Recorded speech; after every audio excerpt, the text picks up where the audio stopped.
This is Beach Talk Radio. Good morning, Mr. and Mrs. America, and all ships at sea. This is your captain speaking, Mean Gene. Mean Gene. The following will be a test of the ship's whistle, the sonar alarm, the cable alarm, and the atomic attack alarm. Ladies and gentlemen, broadcasting live 100 feet from the Gulf of America.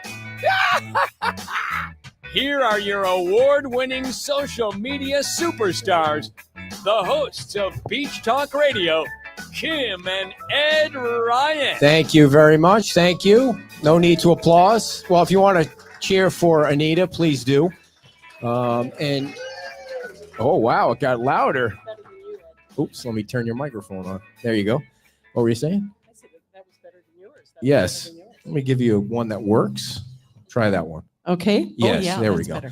So Kim is not here because we have 3 dogs and she has a real job. So she's actually taking care of the dogs today and going off to work. So our special interview here. Thank you all for coming to the Island's Pancake House on Fort Myers Beach, the best place on Fort Myers Beach to get a breakfast. We have a nice crowd here. And we appreciate you all coming. A special interview with Anita. Then Mike and Dawn Miller are going to come on. They have some new pictures from the whale, which is coming along so nice. So we're going to see some of those new pictures. And tomorrow, if you're at Margaritaville, we have the unveiling of the La Ola setup. They have new renderings that are coming out for La Ola, which I will not ask you about because I know you could ask me. I don't want to get you in any trouble. So I guess the first question I want to ask you is, how's the store doing, and how's your house doing, and how's your dog doing? Well, my dog is fantastic. She's a master Frisbee player. She's also become the official greeter at the Islander. So if you go to the store, you'll likely see her. Fortunately, we've only had one person so far that didn't like dogs. And the store is doing well. So my house is well, the store is well, and Gracie's great. Great. Yeah, so, thanks for asking. Yes, I guess I want to get this one right out of the way so we don't spend a lot of time on it. Did you do something to did you piss in Karen's Cheerios or something to bring that to last night I said, oh, please, baby Jesus, don't let him ask me this question. I know, but I feel like I wouldn't be doing my job. It's done. It's over. Well, here's how I feel. And I'm going to tell you all what I have told every reporter that's asked me about this. Karen and everybody else who spoke was doing what they felt was best. That was their job. I had a long talk with Scott. I talked with Jim. I talked with Dan. They did what they felt they needed to do. I said what I had to say. I did what I felt was right. End of story. No hard feelings. It's over and done with. It's just done. Okay, fair enough. So the next question I want to ask you is, what is your vision for Times Square?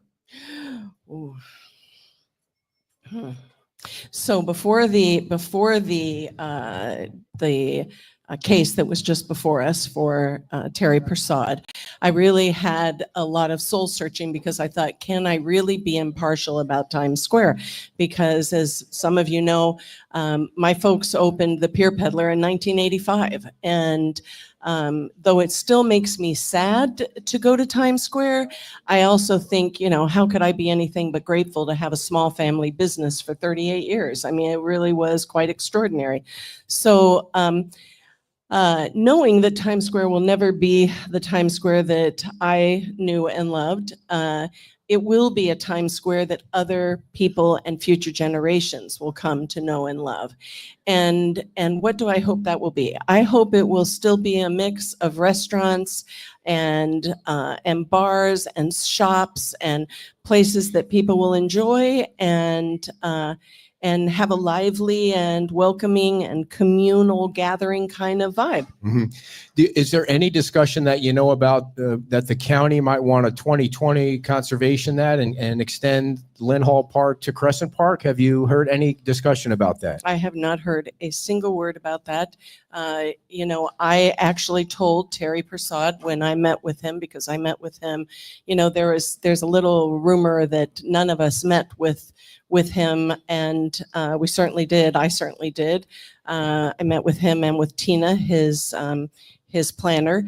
And I told him, look, in my ideal world, and I think I told Dan Ellers this after, you remember after the hurricane when the school kids were there singing, and it was such a beautiful night.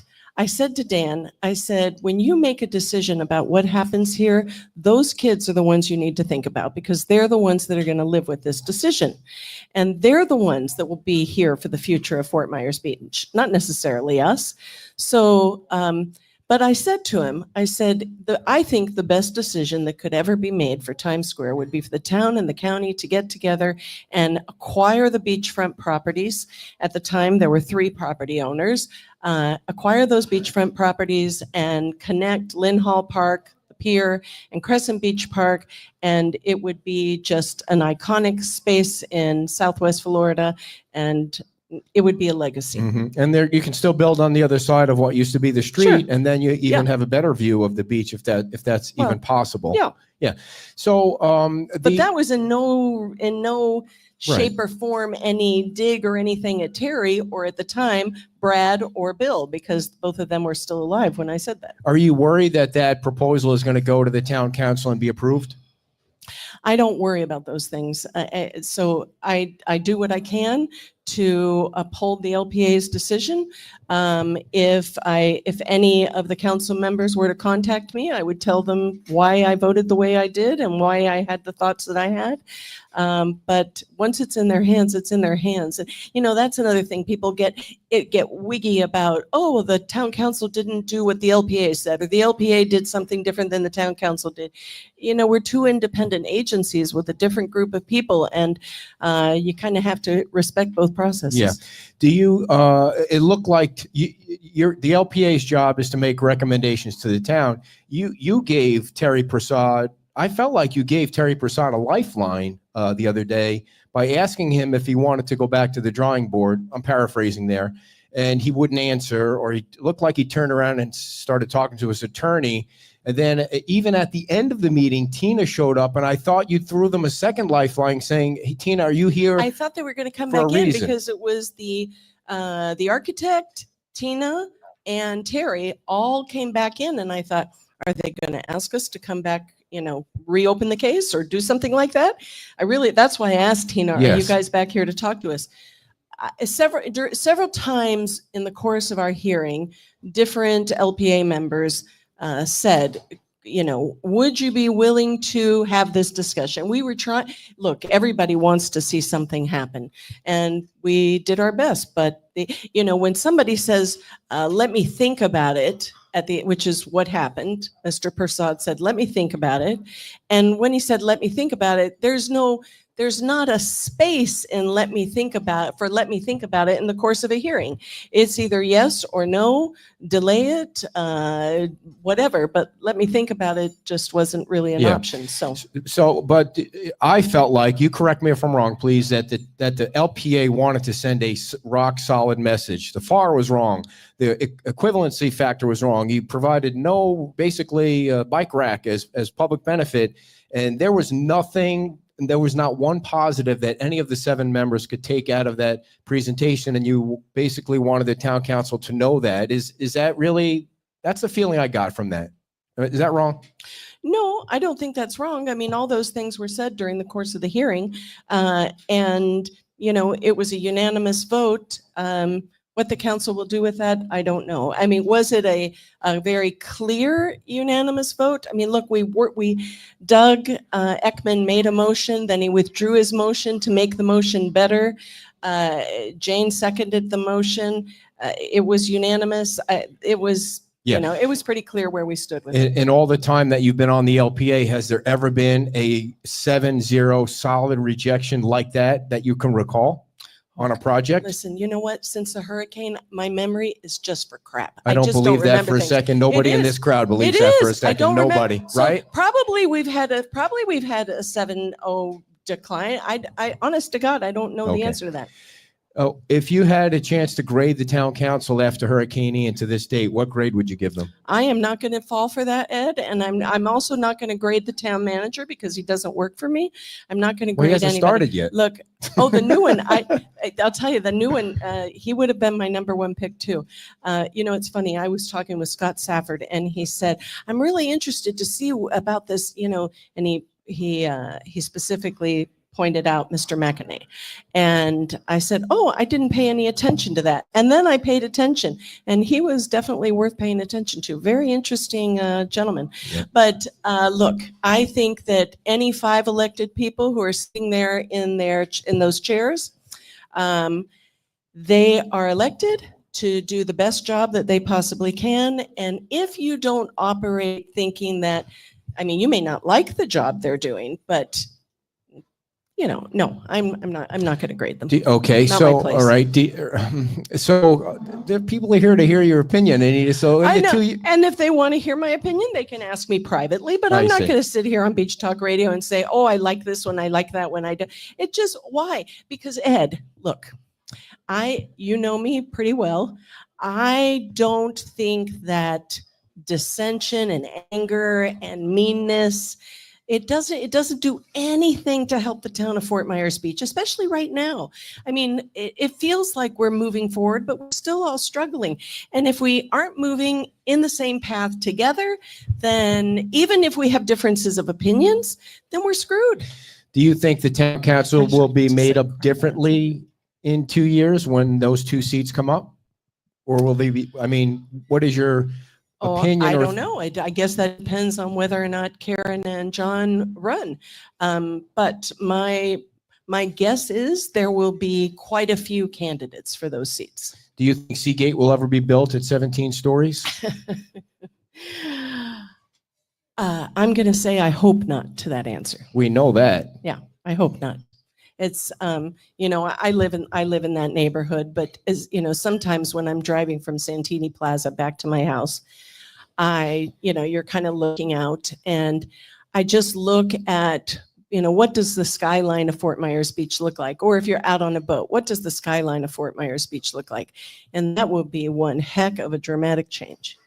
Right. So, by the way, if anyone has any questions, I don't have all the great questions. You guys usually have better questions than I do. One of the things I wanted to ask you about, because I heard you bring it up at the end of the meeting, was these development agreements that were pushed through after the storm. And they were really put together so that the town, at least my understanding was that they wanted the mom and pops to get open a little bit easier. They didn't have to pay all these fees. Maybe the time would be cut down. And really, I think the only 2 that have come forward with the development agreement have been Terry and Seagate, and no Both mom and very pops. intense, right.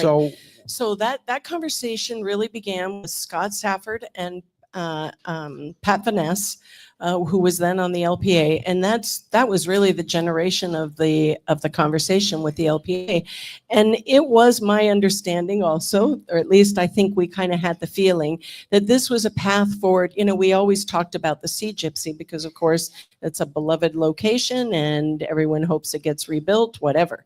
But it's a small piece of property, and so this was a path forward. 2 major projects have major. Look, Seagate's major in its scope and its scale. It's a major development. The Times Square project was major because it's as big as any box could possibly be in the town of Fort Myers Beach.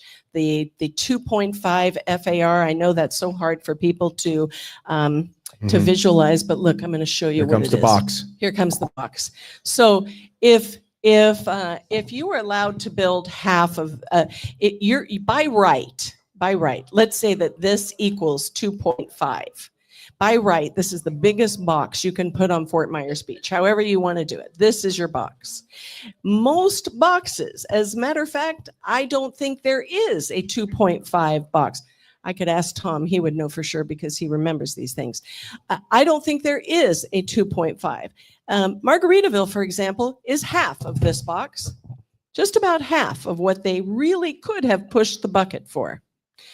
It is that project, even though it might not have looked so intense. It was incredibly, incredibly intense. So anyway. So the development agreement. The development agreement was designed to help what I believed were smaller scale projects have a path forward so that they didn't go through the CPD, which is commercial plan development. So they didn't go through that process, which is very cumbersome. And, the other thing that people talk about is that it's very expensive. But, when you're talking about a project that is valued and is going to cost millions and millions of dollars to construct, I find the cost of a CPD relative in the scale of that. So, Would you like to see it revoked, eliminated? I'm not going to say that because the LPA is going to talk about Okay, it, gotcha. and I don't want to communicate. Gotcha. Your vote, right. yeah. So the other thing that I felt like it was, I don't mean to get in the weeds about stuff like this, but it put the town manager and the town attorney in an uncomfortable position of having to negotiate with the developer and decide whether a project was worthy of being on Fort Myers Beach. And then that takes the town staff out of making a recommendation. Why pay them? And more importantly, that negotiation isn't public. You're not seeing what that negotiation is. You're just seeing the final determination. I mean, look, Don and Mike Miller are here. They went through a CPD with the beached whale. They know what it takes, and everybody had a chance to talk about every little detail of it. Tom's here. Every little detail in Margaritaville we talked about. All those projects. I mean, look what the Arches went through. Every little detail we talked about. But these development agreements come to you like a lease. I mean, it's all written out, and you get it, and then you have to decide what to do with it. They make me uncomfortable. Let's just say it that way. And that could just be because I'm used to commercial plan developments. I don't know. Can you please put a time limit on Patrick Van Ness's presentations? I'm just kidding. I mean, he's very detailed, and he knows he's at batting 1,000. He hasn't lost a single project yet. Because he knows this town. Yeah. He knows what he's doing. His group makes very, very thorough presentations. I mean, look, Kara Stewart's also batting 1,000, and she just gets up, she reads what needs to be said, and boom, she's gone. Yeah. So, everybody's got their style. When people come into your store, what are they talking about the most? Oh, Seagate is probably the biggest thing, and a lot of people wanted to know what group I donated money to that was causing so much chaos. Folks are still hurting because they're not back in their houses. I was just saying hi to Tom and Sally over there. They hope to be back in their house the end of the month. You think about that. We're almost hitting the 3-year mark, and people still aren't in their homes. I know folks who are still living in RVs. So you get a lot of that. And there's also people who are just coming back to the island for the first time during season. There are a lot of people who are just coming back the first time, and it's very emotional. It's very, we're kind of, desensitized to it almost now. And we're used to seeing what we're used to seeing. But imagine that you hadn't been here, and all of a sudden you come back. And I say to them, well, just be glad you didn't come back, 2 weeks after the storm, because there were boats still in the middle of the yard, and everything was really, very chaotic. So, yeah.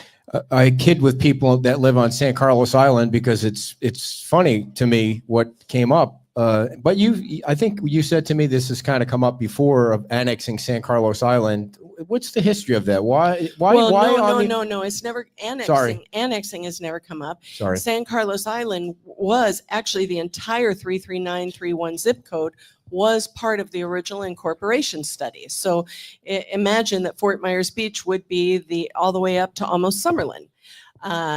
But the incorporation committee, when they were making their final plans, their goal was to incorporate. And they felt that their best opportunity to have a successful vote would be only Estero Island. And look, Fort Myers Beach, you all know we're very individualistic, and everybody kind of does their own thing, but San Carlos Island really does their own thing. And folks over there, they didn't want anything to do with this. What I didn't understand when this got brought up was, what was the purpose? I really I did not understand. Maybe that'll be elaborated on in a work session or something. I didn't understand if there was some kind of, Yeah, I still some kind don't of plan. understand why it came up or who Well, brought it maybe, up. Or maybe it- we'll find out. Well, it's- John brought it up on yeah. the council. it seems to Yeah. me that the San Carlos Island people are like, I don't think so. At least the ones that I've heard from, they're like, I have what's, not heard what's the reason? anything positively exciting about it. When the town was incorporated, you were around, you were part of that. You Mhm. were the one of the early mayors. Was it the first mayor? Mhm. The first mayor. And the main reason everybody knows was because of tall buildings. And I don't like to pick on Diamond Head because they've been such a great partner to the Diamond community. Head was it. But they've been such a great partner to the community after the storm and probably before the storm too. But now you see what you see, and what do you think? I think that, you mean, do I think that we're going to see more tall buildings? Or Overall, overall, I think that the LPA and the council are trying to find a mid ground, something kind of looking at the projects that have come before us and trying to find something that will work. And look, everything's going to be taller because you have to build up anyway. So that's the first major change. But Diamond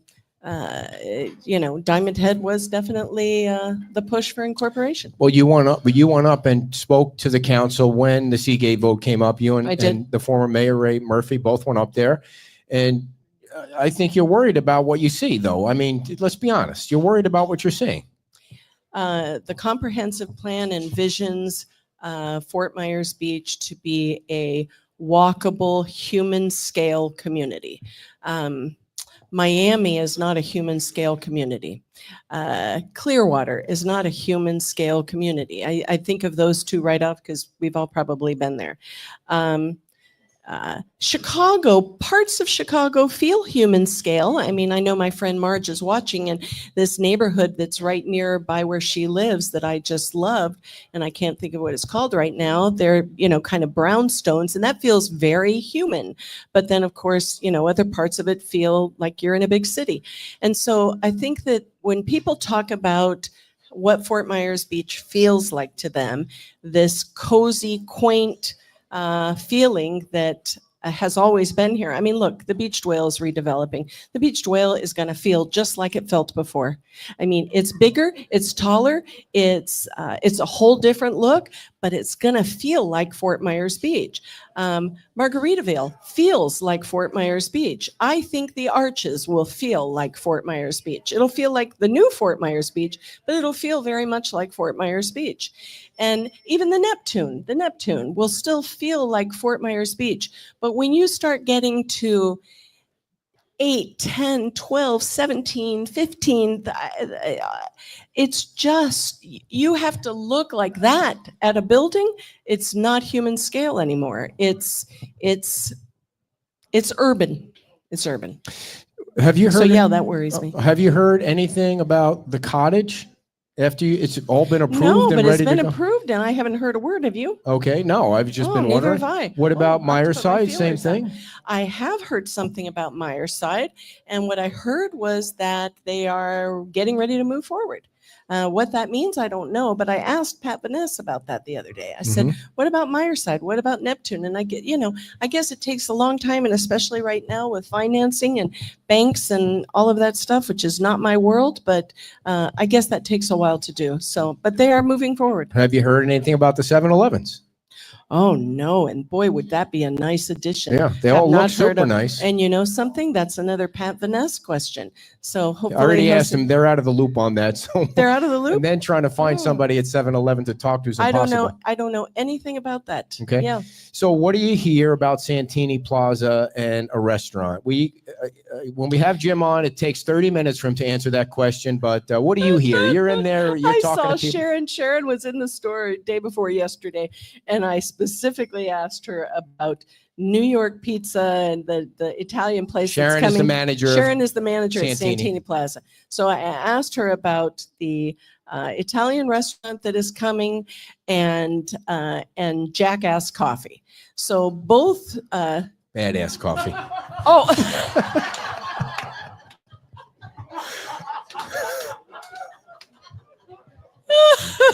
What a. Oh, When they Lord. open, they're going to It's invite a- Anita on and hold your Okay. Kermit a jackass. Oh my gosh. Oh, well, okay. Badass coffee. Oh, that's much better. Yeah, Badass yeah. coffee. Yeah. Oh, sorry about that. Okay. So, Badass Coffee and the Italian restaurant, both of them, they've done a lot of work inside their spaces. And so that's great. According to Sharon, they're both like pushing forward. Now, look, I heard that Badass Coffee was going to open weeks ago, but they haven't. Mhm. And the Italian restaurant, I'm hearing June. Okay. And what about one of the big bar restaurants? You hearing anything about those units? I am not. Okay. I'm not hearing anything about it. I'm not hearing anything about South Beach, which is the number one question from people. Mhm. What about South Beach? Yeah. Well, the first one that opens down there is going to be crazy because everybody down there is waiting for that for sure. Absolutely. And it'll be great for business. So Yes. right now the farmers markets are gone. The farmers market is gone. It was there Tuesday and Thursday. And boy, can you see the difference in traffic. I Mhm. mean, yesterday was like, oh boy, do we miss the farmers market. And anything, Ace Hardware coming to the plaza, that is fantastic. We're so happy to have them there. And I mean, probably the busiest store in the plaza is the liquor store, which doesn't go without it. It's, Really? once you've got Shocked. Badass Coffee and the liquor store, everything's Yeah. going to be fine on the south end. You need more condos to open on the south end for sure. You've said Oh. that many times. Listen, I think that the untold sad story on Fort Myers Beach are the condos, because that I hear about all the time at the store are folks who are getting, a friend of mine just got $100,000 assessment on her condo now, 2.5 years in. How does somebody hold on to their property? No I kidding. don't know.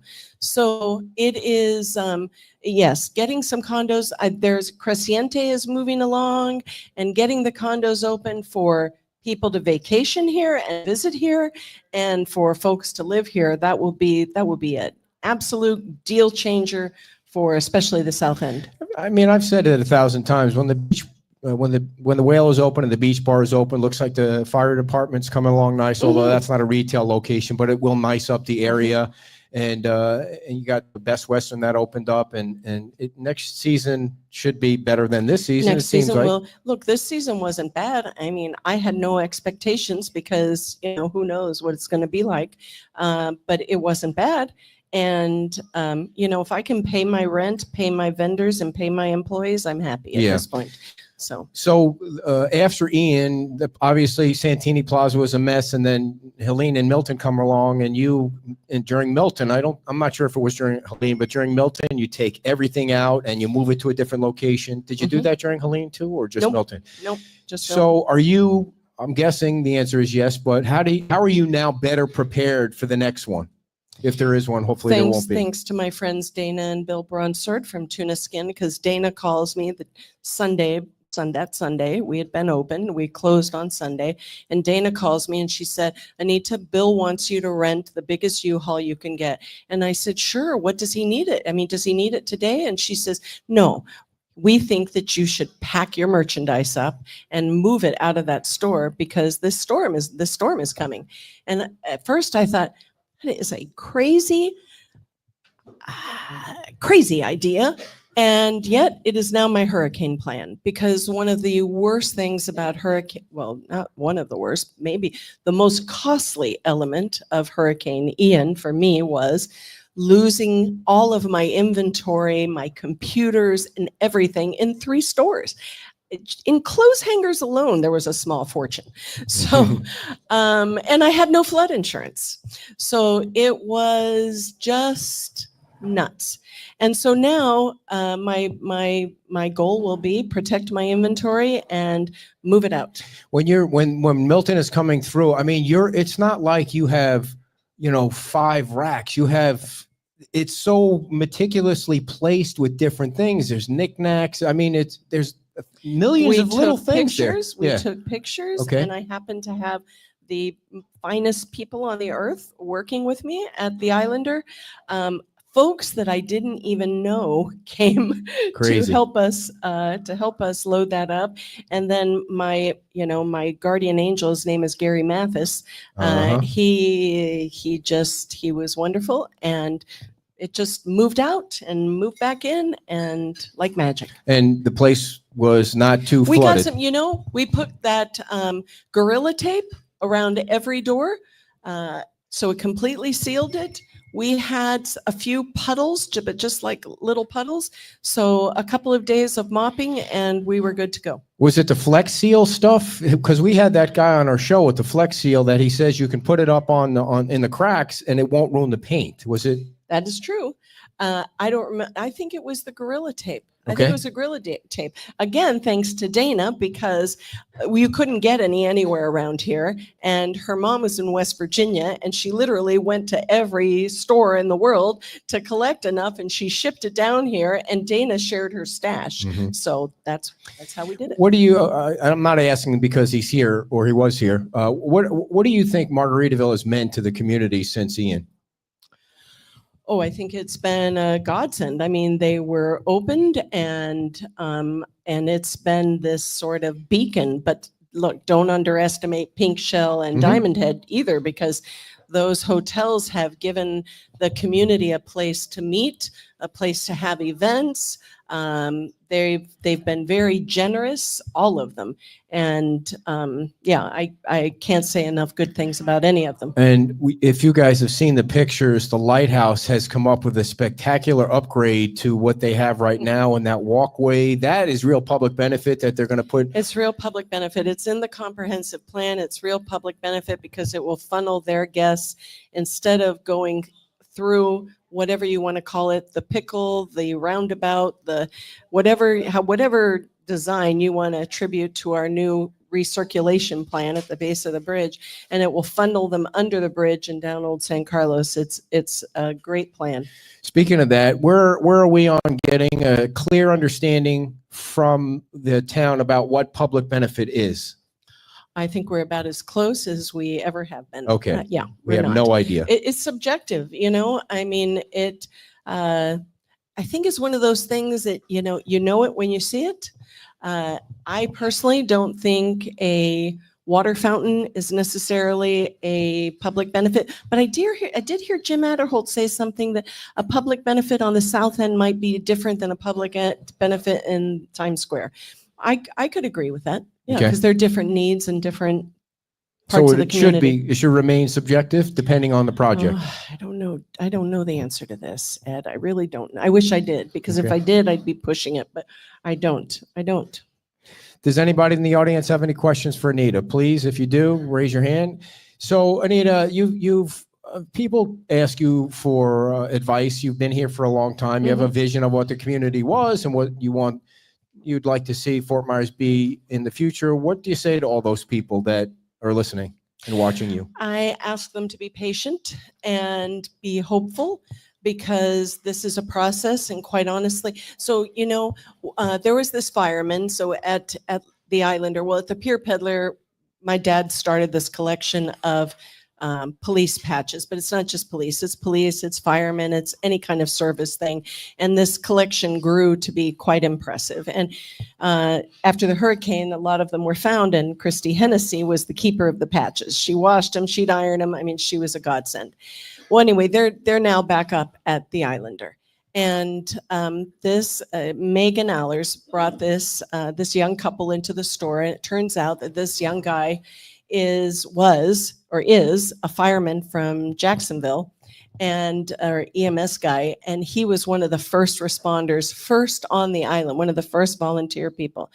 And he was so enthusiastic about how far the community had come and how great we were doing. And it was like somebody pumped me up with good vibes, because I thought, here's an outside view, somebody who was here day one, and the pit of the disaster, and he saw it as, wow, look how far they've come. So I think, like I said, we've become desensitized a bit, and we forget that we have come a long way. And we have, I mean, look, heck, we're still standing. Yeah. I mean, those of us who are back in our homes and have reopened our businesses, I mean, that is a Herculean effort. Yeah, I think when you live it day to day, you feel like the progress is so slow. But then You you realize it's only been 2.5 years, and look at how close they are to what happened. The building was demolished, and some of the other places that have opened after it, and some of the new places, the way they look, they've, like, even the Best Western took the opportunity. I hate to use that word, but they upgraded every single room, and It's it looks fantastic. unbelievable. And they It's all were like, fantastic. we got to make our structures a little more hardened so that we know if it's, hopefully it won't come like Ian came, but that we got to be ready for something like that. And, the old San Carlos Boulevard with the Wahoo Willies and Snug Harbor and the Bayside Park, and it's really become the new kind of Times Square for Fort Myers Beach. And if Ben gets that approved and that thing gets built down there, it's going to be fabulous in that area down there. It is. It's going to be beautiful. What keeps you up at night besides the dog? Oh no, the dog doesn't keep me up at night. By 7:30, 7:45, she's out. She's done. She's like a baby, she goes to sleep. What keeps me up is usually somebody who comes into the store and tells me some problem they've got, and that will keep me up. That will keep me up at night. If I thinking about some way that I could help them or something. I'll tell you what kept me up at night too was all of your stirring the pot over my donation. I wanted to say, Wait a second. Yes, you. Wait a second. Put your hand down. Yes. Let me give you the background on this. I called Anita and I said, I never wanted to do this story. That's true. But as soon as you did, it was like, woo, aliens landed. Well, because I listen, you guys, there's in my mind, there's 3 people you never disrespect. And it's Anita. It wasn't disrespectful. Okay. It was just, look, Okay. Eddie Root is sitting right there. I have disagreed with that man more than I can think of. They were challenging your integrity, and you can try and plump it up and put a pig's lips on it any way you want. But to me, that's what it was. And That kept me up for just a couple of days. Mhm. But somebody said, well, don't you hate him? No, I don't hate him. I don't hate Eddie. No, I don't think you hate anybody. I might be going a little too far. Well, tell us who.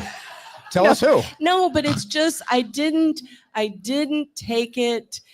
Paula Kiker, God bless her. I mean, she texted me and said, "Hey, I've sent this email. I've known Paula forever." She said it's not personal. I didn't take it personally. Well, that's not true. At first, I did take it personally, Yes, but then I you did. thought, you know what? It just didn't matter. So that kept me up for a little bit. But what kept me up as the pot kept getting stirred was this, what team are you on crap? I mean, come on. I didn't say that. No, you didn't, but others have. And there's only one team, and the team is FMB. I mean, we're either on that team or we're not. Okay. So, all right. So No, it's true. but listen, I want to tell you who my 3 people are. It's Anita, it's Dan Hughes, and I'm gonna go to my grave I'm gonna make sure that plaque gets put back up. That kept me up. That kept me up. Oh boy, did that keep me up. It was such a silly thing. Why would you do that? Silly, but so that kept me up. And the other one is Barbara Hill. And for those 3, I just think that you can never challenge the integrity of those 3 Barbara people. is such a glorious person. Because you've put the time in, you've paid the dues, you've done the work, but and that doesn't you're mean still doing it. that we're infallible. No, now, not at all. Dan Hughes would tell you that he was infallible. But you brought it up. One of my favorite humans ever. To me, when the town attorney said what she said about how this is what you can do and this is what you can't do, and everybody's welcome to their opinion, I just thought this is not going to go well. I mean, okay, but now can we agree that it's just over? Yeah, for sure. But you brought it back up again, not me. Because you asked me what kept me up, and I thought, okay, well, what has kept me up? That did All keep right. me up for a couple of days, but it wasn't what Karen Okay. said. It was all the drama afterwards that kept me up. All right. We have a question from the audience. I want to know what your opinion is of the debacle down the new whatever that is. At the base of the bridge? Yeah. So, I got a message from Joanne Champ, who was previously on the town council, a wonderful person. She and her husband moved off the island before the hurricane. They're living up in the St. Pete area, and she called that design the landing. And it was I love the idea of the landing because it really is. You're landing there at the base of the bridge. I think that it helped move traffic. I'm worried that there's going to be traffic lights there, which only stop people, and you don't want people to stop. I think it's going to be trial and error. The other day, I was stopped in traffic because somebody in a golf cart, and it wasn't one of Dan's, somebody in a golf cart was trying to make a U-turn at the base of the bridge, and there was a Florida Highway Patrol sitting there who stopped the traffic so the golf cart could make the U-turn. And I thought, whoa, this is not what's supposed to happen here. But, they're visitors and they didn't know. So I'm hopeful about it. You don't like it, do you? No. What do you think? Hasn't even opened. Yeah. What do you think about the possibility of 2 lanes on during busy season and 2 lanes off? I heard you say that you've never experienced that. Never. Oh, it works marvelously. Really? Yes, it really does. So in Madrid, which is a city that I am in during the summertime, their main freeway, all of a sudden these little bollards pop up out of the ground. Now, I don't know if that's what they're anticipating here or not, but they pop up and it's like this lane is blocked and another lane is open. It's miraculous. And because people are used to it, except for me when I didn't know what the heck was happening, because people are used to it, it just makes the flow much better. So imagine that, traffic coming on in the morning or in the evening. Yeah. It could be fantastic. Yeah. And the only thing I can say about all that is it's stinks because we're trying to drive through it while the construction is going on. And our experience in Fort Myers is that diverging diamond over on Colonial. It was a nightmare for like 5 years, but now that it's open, it's fabulous. I mean, it really does move traffic. What's the divergent diamond? The old crossover? No, it's everybody's just going this way and that way, yeah, and like there's that no intersection. light turns, but Yeah. it works and it moves Yeah. traffic a lot better than it did It does. beforehand. It does. So maybe they know what they're doing.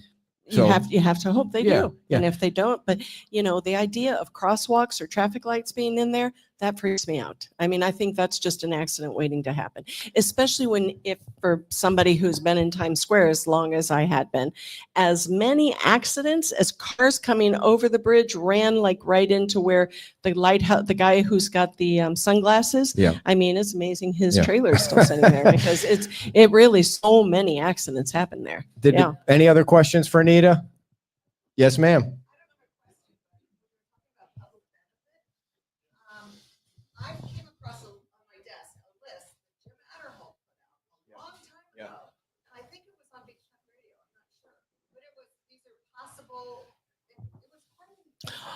Oh, Jim we've all, list. yeah, he did that. And we've all got a list of what we think they would be. It's just, there's nothing that's been codified that says, for a public restroom, you get A. And, I know it comes up a lot, but I mean, if you want to look at a poster child for public benefit, and that is also thanks to Joanne Champ, because she really pushed it during the Margaritaville hearing.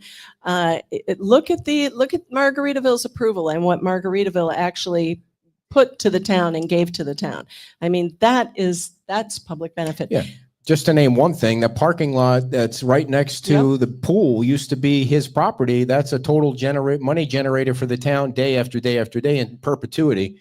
And the property at the base of the bridge. And the property at the base of the bridge, which in the course of that hearing, Joanne, made the comment, much like I just did with Terry Prasad, that, well, this piece of property is really necessary to create this effect. And there was a break and Tom came back and said, okay. So. Yeah, and I don't think people understand when you asked for the possibility of a discussion of that property, that's part of what Margaritaville did. It's part of the process of give and take on public benefit is maybe you donate some land. You have to be careful with that give and take because you don't want to say, I mean, and I actually said, we could begin the conversation because you don't want to say, if you give me this, I'll give you that, because you can't do I don't that. think a lot of people understood that that's just part of the process, and I didn't want to argue with all of them. The other one was you asked them to at least take one story off when you can start a discussion. And there was just nothing, there was just no give. There was all take.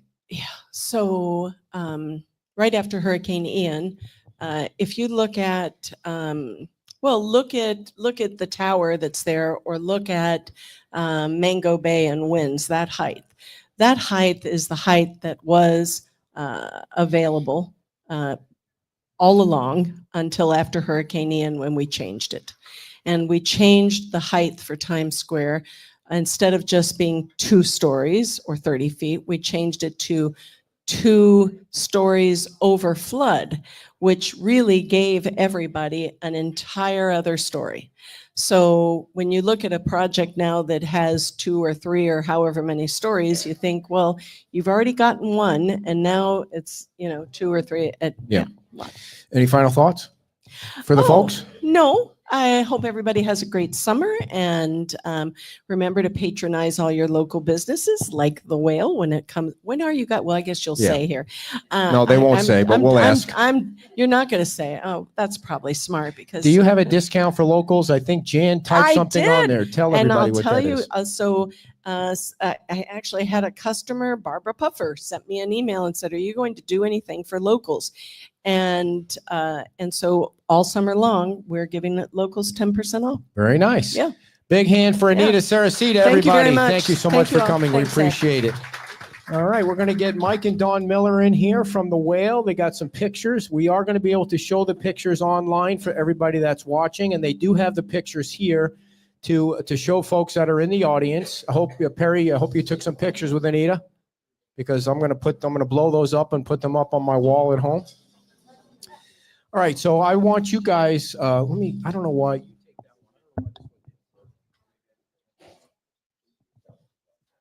Check. All right, good. Okay. Have that one. All right. Now what? What is happening? Usually we do a little transition, but this is, can you guys still hear okay? No. All right, we'll turn it up a little bit more. So first of all, give us an update, however you want to, on how the construction is going. Well, the construction is going along nicely. The last part of the roof, the trusses were put on. We went down last night and maybe had a cocktail up there just to. Really? Yeah. The bar is open. Well, Just we for cannot us. confirm or deny that. All right, so when are we going to open? First of all, let's start at the other end of the street. Station 31 is to give us an update on where that is, the old firehouse that you now own. How far along are you with opening that? I'll take that one. All right. That one's more. So we have put in for a variance, and we have to go through the town. We're zoned properly for a pizza place. Most of the building, a good 90% of the building, is going to be storage and offices for the other restaurants. So we're hopeful to get e-bike delivery and carry out only pizza, subs, and salads. And so that's just going to be a question for the town, if they can reduce the parking for us. That's all we're asking for. And the reason why it can't just go ahead and go through is because you have to go off the square footage of the building. Mhm. And, the building's a lot bigger than needing 2 or 3 spots, but really that's all we need. Well, the town seems to have adopted a new policy with parking. If you can make it work with your business, we're going to be okay with that. So I guess would you have to go to LPA first, or you just have to apply to the staff or Yeah, something? we'll have to go through LPA. And Gotcha. I believe so. All right. The one thing is, it's only going to be for carry out and e-bike delivery right now. Obviously, what if we want to go with a full-blown restaurant on the first floor, which we'd like to in the future, obviously we don't have enough parking, and I wouldn't even go in front of the LPA or town council without having another lot nearby that we would have parking for, whether we leased it or we purchased it. I think Mike's the only one on the island that knows exactly how many parking spots there are on Estero Boulevard, and you make sure that every time you go to a meeting, you let them know how many parking spots there are. Well, I do know within 500 feet of the Whale. I can Yes. guarantee you that. That's 911, but that doesn't include, I believe, the other 35 that is now the Beacon Hotel. Gotcha. So By the way, those are non-exclusive. okay, not exclusive. I still don't know what that means when you bring that up. But so now you have Sandy Bottom that we've seen some work on that. Where are we with that, Mike? All right, with Sandy Bottoms, we're currently getting we're going to be sending the plans over to Fowler Construction, who's currently doing the Whale, and they're going to be quoting on the job. The the current contractor that we have is just taking too long and not getting anything done. So And what's their name? it doesn't matter. Okay. We like to share good and bad with the people so they don't And get caught up in so- that web. Yeah. So, It wasn't Florida Structural Group, was it? No. Okay, good. No. So what we're doing is, well, one of the concerns that I have is right now it looks like, because it's not going to be very hard to get the sandy bottoms all together. 8 or 9 walls on the inside, decorating, build a couple bars. We're putting a 4,000 square foot tiki hut in front of the building, and we're gonna have indoor outdoor bar there as well. So And you've gotten all your approvals for that. You're ready to go, we right? got the approval. We've got the approvals from the LPA and council for Yes. the tiki hut and everything. But right now we're just looking at the final prints that we have to put in for approval, and it's going to take a little bit of time.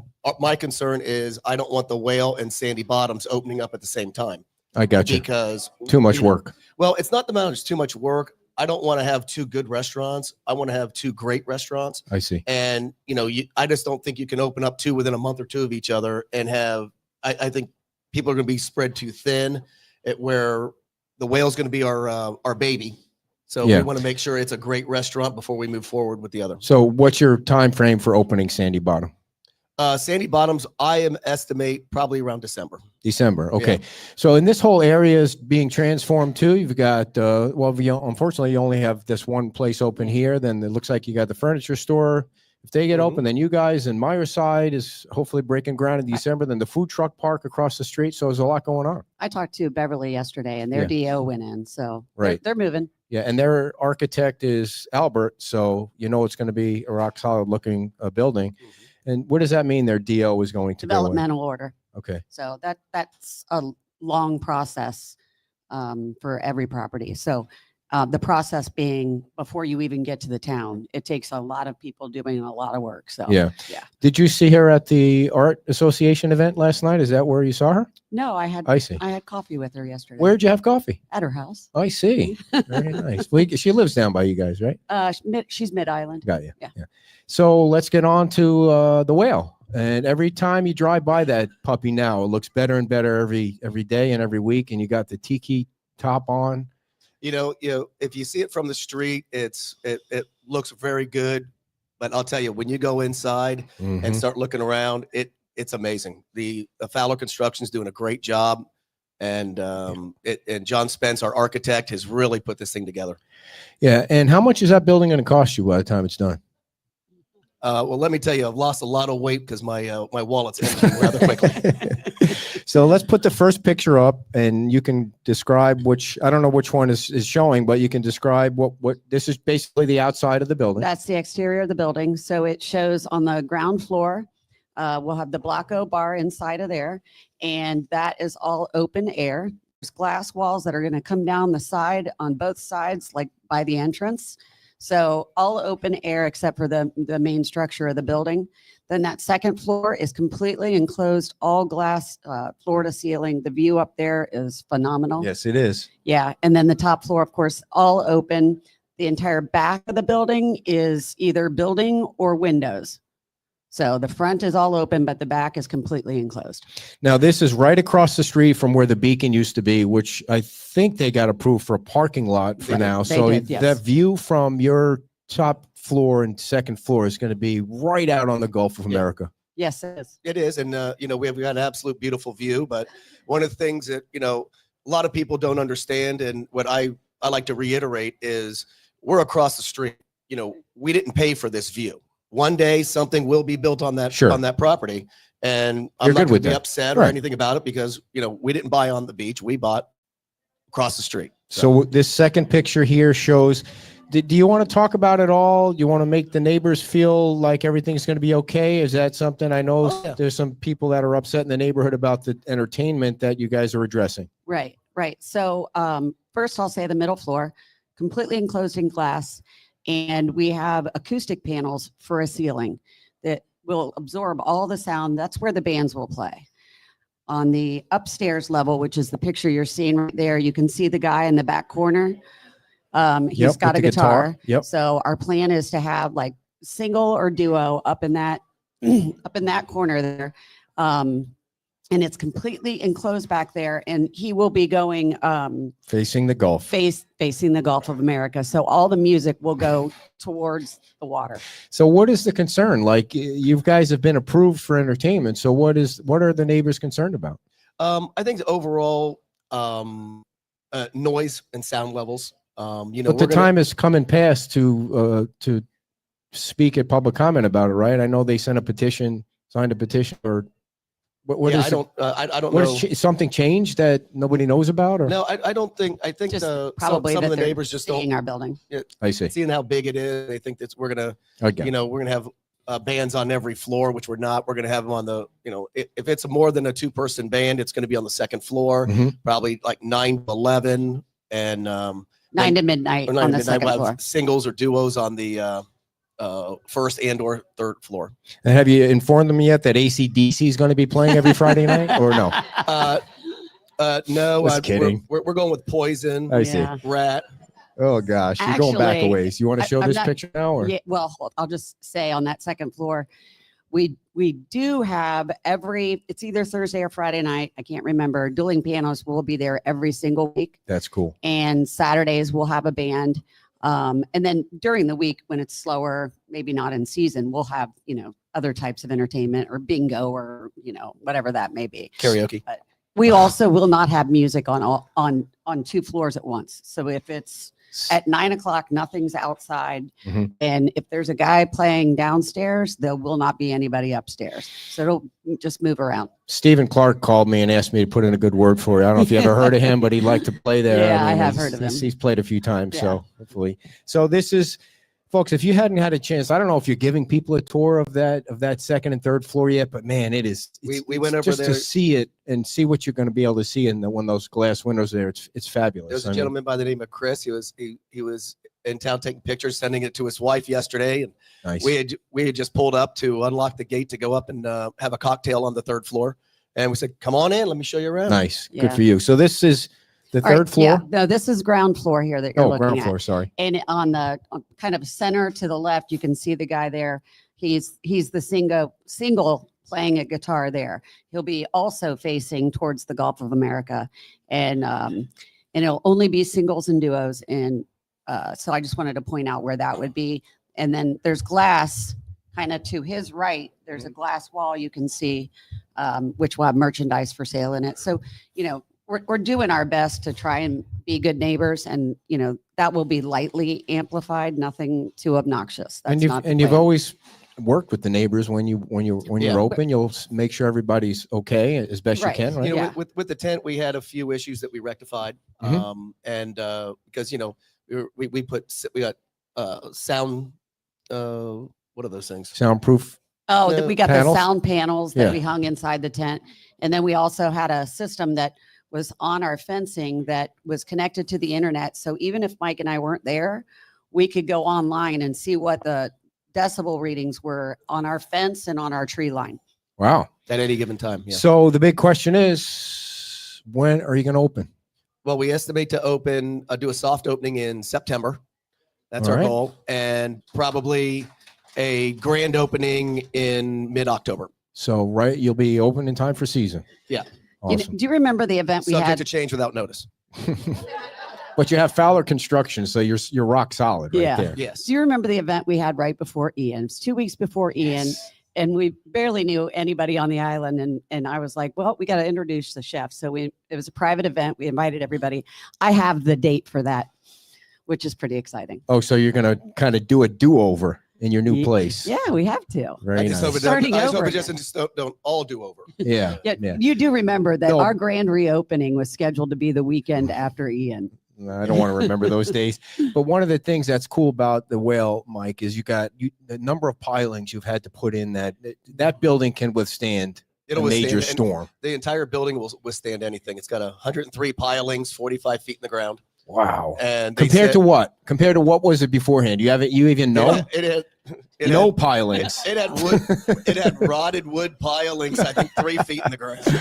108 pilings. It would almost seem like they would have to be right next to each other to fit that many in the ground. They are very They're close, very and then close. they integrated them and put them all together. They connected them all, And now give you an idea, we actually were hiring a contractor to go for the old whale.